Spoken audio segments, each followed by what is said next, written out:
here's one of the stories we're watching for you. Imagine being out of work since the pandemic began nearly 18 months ago, and you were unable to receive your unemployment benefits. Sure, well, that's been the situation for a hairstylist from Crossville. She believed her benefits were on the way, but the money was never deposited into her account. Yeah, in all this time, well, she called WATE 6 on Your Side consumer reporter Don Dare for some help.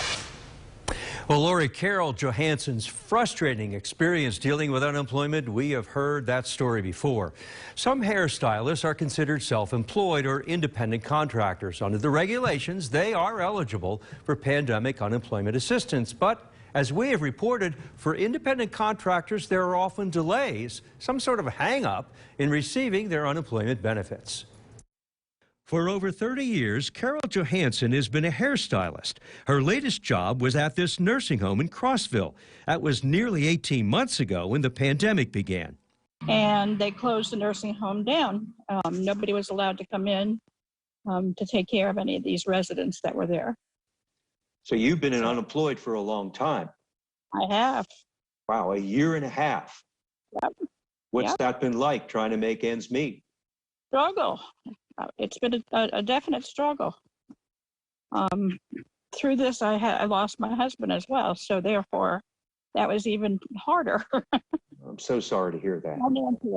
Mrs. Johansson went to the state's unemployment website last year to sign up for benefits. I tried to do it online, and I kept getting thrown off the application. You get halfway through the application, and it threw you off, and you'd have to start again. And I would do this all day long. It drove me crazy, really. And then finally, April 27th, I got a hold of a man who answered the phone at 6:45 at night, and they were only open till 7. Wow. And I explained to him what was going on. What did he tell you when you finally got through to someone? He told me he would do the application online, and we did. All of a sudden, a debit card came in the mail. But the debit card she received last year was never loaded. No money was ever sent.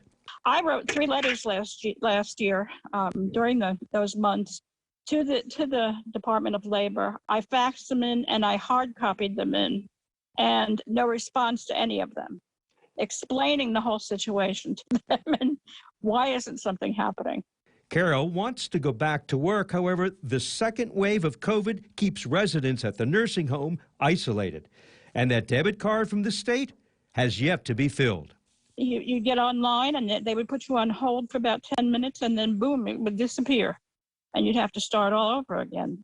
We made an inquiry to the Department of Labor. We were told Mrs. Johansson's claim in April 2020 had an issue that we were not able to resolve until now.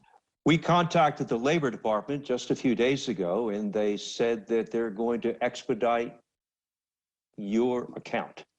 Yes, that's wonderful. I'm glad. I'm happy. She sure is. Carol says her debit card was loaded late Friday, and it's a pretty good amount of money. She told us she will now be able to catch up on her mortgage and a lot of other bills that have accumulated. She even has some outstanding expenses regarding her late husband's funeral from last summer that she'll now be able to pay. And we're pleased that the Department of Labor was able to resolve her issue and send those benefits.